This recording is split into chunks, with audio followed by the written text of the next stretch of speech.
Good afternoon. I am the Reverend Dr. Eboni Marshall Turman, Assistant Research Professor of Black Church Studies and Director of the Office of Black Church Studies at Duke University, the Divinity School. Like so many of you, I have been particularly troubled and troublingly silent until now, as it relates to this most recent horror concerning the 276 African girls who were abducted at school at the sinister and thieving hands of Boko Haram. I, like so many others, have joined a mighty chorus of those imploring the arbiters of global power to bring back our girls, if for no other reason than because they matter. They matter, certainly as much as George does.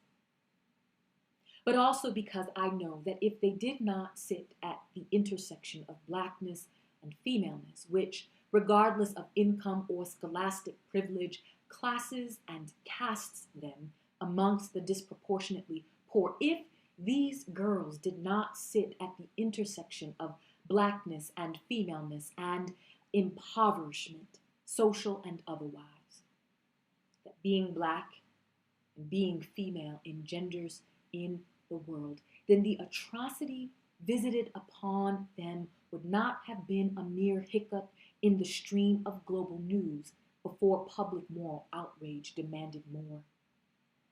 It would not have been a mere insert that blandly calls for an honorable mention in Sunday's altar prayer, or an addendum to the morning's offertory sentences that hint at the tragedy of schoolgirls lost to pad the plate, or dare I say, to pad the pockets of apostate preachers without trace history of trustworthy financial stewardship or interest in the gifts, rather the gift of helps.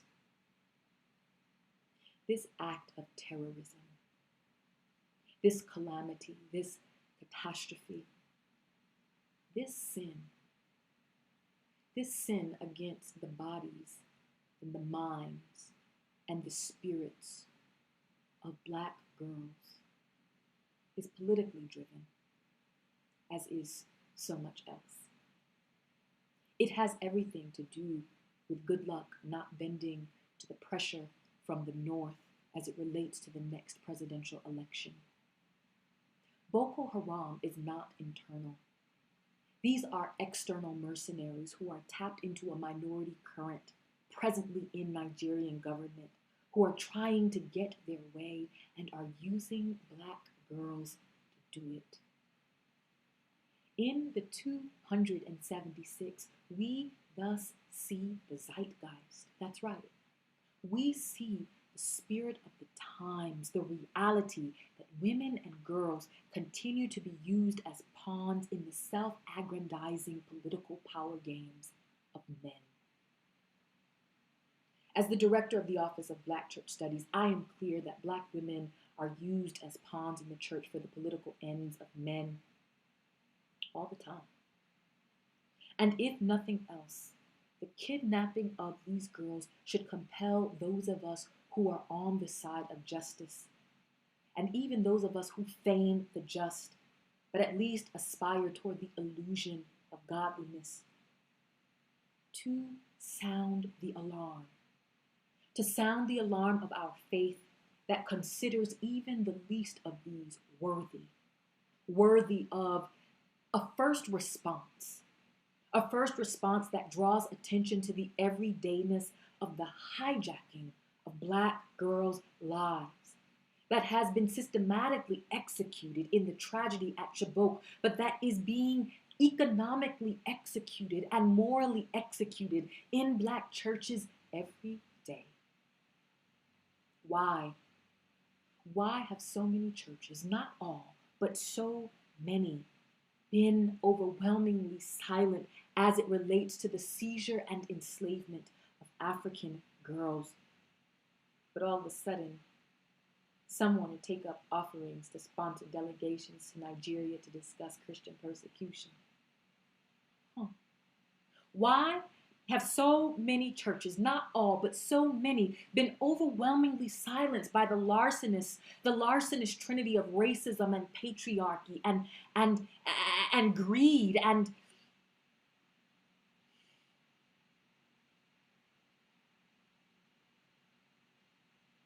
Afro-misogyny, although that extends the triunity.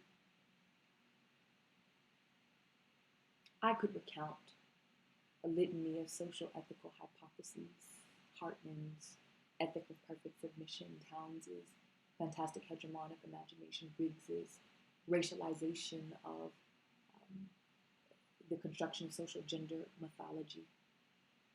I could recount the litany. But I think that the real reason that so many churches have been frighteningly silent or at least responsibly delayed on the matter of bringing our girls back is because the truth is that the church is too often complicit in systems and structures that are designed to steal Black girls. As it relates to Black girls, African and of African descent, we, sadly, are the kidnappers. This is why we can so easily nod and agree when CNN and NBC and the Times tell us that it is impossible to bring them all back. When they tell us that finding Boko Haram is impractical, we are the kidnappers. And it is easier to rest in the possibility that Black girls will never be found, and that we will never be found out, than to admit our complicity in hijacking Black girlhood and womanhood. Every time a little Black girl sitting in Sunday school or the sanctuary is invisibilized, made invisible by the exclusivity of masculine language, God and humanity, her herness is dehumanized. Every time she confides that she wants to be a preacher and is told that preaching is for men, every time a child is covered up by a lapsed God so that she won't distract the grown preacher from doing God's work,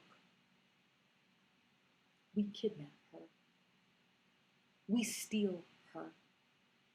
We play her. We cut her off from the everything that God has called her to be. Bring back our girls. Bring back our girls in Nigeria, perhaps, is the first step. And perhaps it is the best option for collective supplication today. So yes, bring them back. Because they matter. They matter as much as George. But for as much as we rally to bring our girls back, somebody ought to be concerned about those things that bring them down, that tear them away. We ought to be concerned about tearing down the strongholds of Black woman hate that begins and ends with our girls. A Black woman hate that masquerades globally with sacred fervor on the words of politicians by the authority of great prophets and great apostles. Afro-misogyny in any form is a killer. And as a girl, my teacher told me, never compromise with killers. So I stand with the chorus, urging action in Nigeria. Bring back our girls. And it is my prayer that our voices might be loud enough to bring down some walls too, so that if and when our girls return, we might know how to greet them.